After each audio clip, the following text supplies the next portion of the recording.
আমার জীবনের অনেক আঘাত, আমি তো কইতে পারবো না। আচ্ছা, তারপর এক লাইন বলেন আমরা না, শুনি। একটা লাইনেও পাওয়া যাবে না, এটা আমার তো মানসিক হায় যাবে।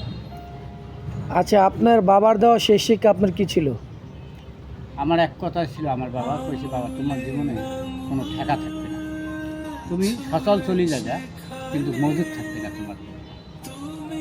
আমার এই কথাটাই আমি নিশ্চিত করেছি, মানুষকে অন্যায় করবে না, মানুষের ক্ষতি করবে না দিবে, এইটুকুই আমি এই কথাটাই বলবৎ করি আমি চলতেছি এই দিনে যাই।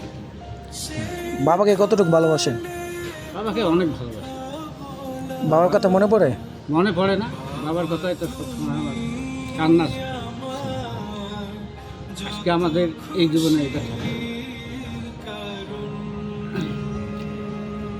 বাবার দ্বারাই খাইতেছি এখন। তো যে বাবা যেটুকু সম্পদ দিছে ওইটুকুই খাইতেছি, চলি ফিরে খাইতেছি। বাবা আপনাকে কি বলে ডাকতো? আমাকে সবসময় বাবা হয়েই দেয়, আমাকে বাবা হয়ে দেখছে আমার। খুব ভালোবাসতো না? হ্যাঁ।